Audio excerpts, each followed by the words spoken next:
चर्चगेट स्थानकात local dead एंडला धडकले। हा अपघात नेमका कसा झाला ते पहा या दृश्यांमधनं।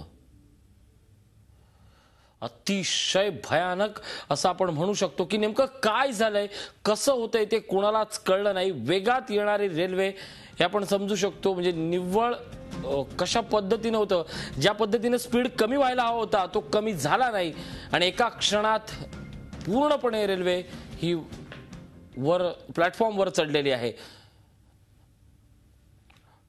चर्चगेट रेल्वे स्टेशन जवळची ही दृश्य आहे। काही काळ शब्द आणि क्षण गोठवणारी अशी दृश्य आहे। खरं तर ज्या जीवनवाहिनीवर मुंबईकरांचा प्रचंड विश्वास असतो, ज्या मोटरमनच्या हातात अवघ्या मुंबईकरांचं आयुष्य असतं, गार्डच्या हातात अवघ्या मुंबईकरांचं आयुष्य असतं, त्यांची एक काही क्षणाची चूक ही किती भयावह असतं हे विशद करणारी ही एक्सक्लुझिव्ह दृश्य आहेत। आपल्यासोबत आमचे प्रतिनिधी अश्विनी पांडे आहेत। अश्विनी, हा प्रचंड अतिशय भयानक असा झालेला जीवहानी झाली नसली तरी केवळ शनिवार रविवार याच दोन कारणांची माफी देऊन तरी पण अतिशय भयानक अशी दृश्य आहेत, काय सांगाल?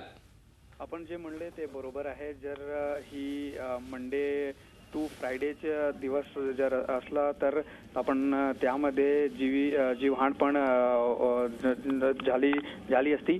कदाचित संडे होता म्हणून आणि जे टाइम होती 11:15 वाजताची, त्या टाइममुळे या लोकलमध्ये आपण बघू शकता जास्त लोक नाही आहेत, पण जी भयावह स्थिती आहेत आणि खूपच स्पीडमध्ये होती ती ट्रेन आणि तिथे जे डॅश झाला आहे तिथे आपण बघू शकता मोठा प्रमाणे हे प्रॉब्लेम होऊ झाली असती जर मंडे टू फ्रायडे, म्हणजे लोक जर त्या टाइमवर त्याच्या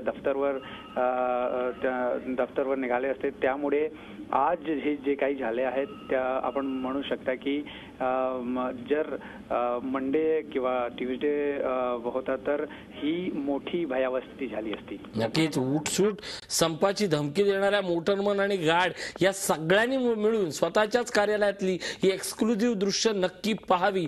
चाकरमान्यांनाही आता ज्या रेल्वेवर विश्वास होता त्या रेल्वेमधले मोटरमन आणि गार्डच्या एका चुकीमुळे नेमका कशी काय परिस्थिती आज ओढवलेली आहे हे आपण पाहू शकतो। कारण या सगळ्यानंतर रेल्वे वाहतूक ही थांबलेली आहे, पण बेसिकली या रेल्वेच्या अधिकाऱ्यांकडनं काय समर्थन केलं जातंय? कारण संपूर्णपणे चर्चगेट स्टेशनमध्ये घुसल्यानंतरही या ट्रेनचा स्पीड हा तेवढाच होता, काय सांगाल? ट्रेनची स्पीड मोठी होती, पण ड्रायव्हरचं म्हणणं आहे की ब्रेक फेल झाल्यामुळे असा हा अपघात घडला आहे। ड्रायव्हर आणि मोटरमॅन आणि तिथचा जो इन्स्पेक्टर होता त्याला आता निलंबित करण्यात आला आहे। यामध्ये 4 ते 5 लोक जखमी झाले आहेत।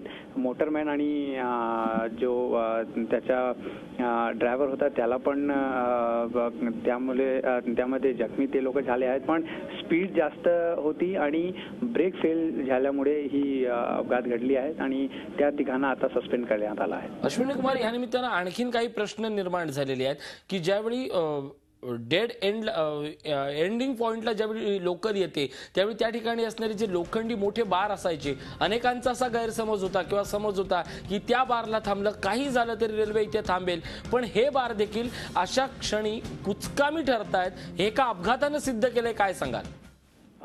जे आपण जे म्हणलं ते बरोबर आहे। तर जर तिथच्या जे मोठे लोखंड असतात थांबवायसाठी तो पण इथे सपोर्ट नाही केला आणि ब्रेक फेल झाल्यामुळे स्पीड ट्रेनची मोठी होती म्हणून हा अपघात झाला आहे। यामध्ये सुरक्षा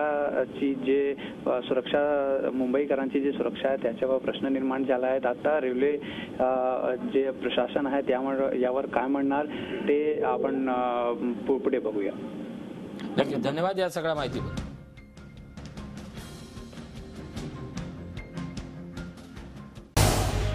झी 24 तास रहा एक पाऊल पुढे।